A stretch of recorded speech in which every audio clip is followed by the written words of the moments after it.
L'aspect social, il a été traité quand même, parce que faire rentrer des véhicules dans sa ville et faire un ghetto de riches qui peut s'acheter des voitures électriques, c'est très bien.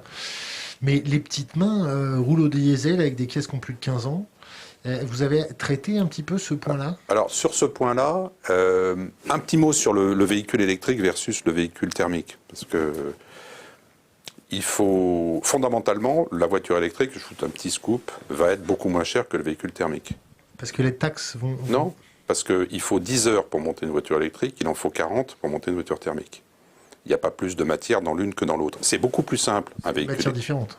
C'est des matières différentes, mais en termes de temps de travail, en termes d'industrie, En termes d'exploitation minière. c'est un peu plus lourd, mais en termes d'industrie humaine, c'est moins de temps, donc c'est moins de valeur. Donc aujourd'hui, la voiture thermique, elle est moins chère. Pourquoi? Parce que les constructeurs actuels ont des usines.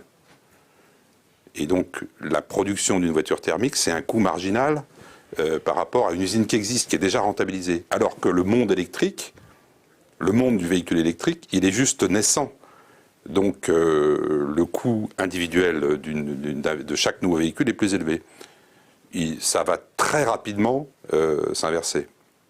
D'autre part, C'est pas ce que dit un certain leader de l'industrie automobile qui dit passer à tout l'électrique, ça va créer des problèmes sociaux. Ah bah ça va probablement lui créer des problèmes sociaux. Mais ça c'est comme le disait Jean-Marc tout à l'heure.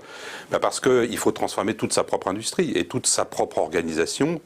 Elle est à transformer. C'est un gros challenge. C'est-à-dire que on a des équipes très importantes qui sont capables de concevoir des moteurs thermiques, qui fabriquent des boîtes de vitesse. Il y a des dizaines de milliers de gens en France qui fabriquent des boîtes de vitesse. Bon, ces gens-là, il faut absolument qu'on réfléchisse collectivement, dans le cadre d'un plan, à ce vers quoi on va les orienter. Sinon, assez rapidement, ils n'auront plus de travail. Alors quand j'entends vers quoi on va les orienter, c'est-à-dire qu'il y en a certains qui vont se retrouver sur le carreau et qu'il faut un petit peu les pousser un petit peu comme Mao, les mettre dans les champs, c'est ça? Je ne sais pas si on va jusque-là. Ce qui est sûr, non mais ce qui est certain, c'est que... Vous avez raison. Mais ce qui est sûr, c'est que si on n'a pas de plan, ils vont se retrouver entre deux eaux. Voilà. Pourquoi il nous faut un plan? Il nous faut un plan pour ça. Parce qu'on ne peut pas juste attendre que les gars déboulent dans la cour de la préfecture et mettent des pneus en feu pour dire « Ah oui, il y avait un problème, on n'y avait pas réfléchi ».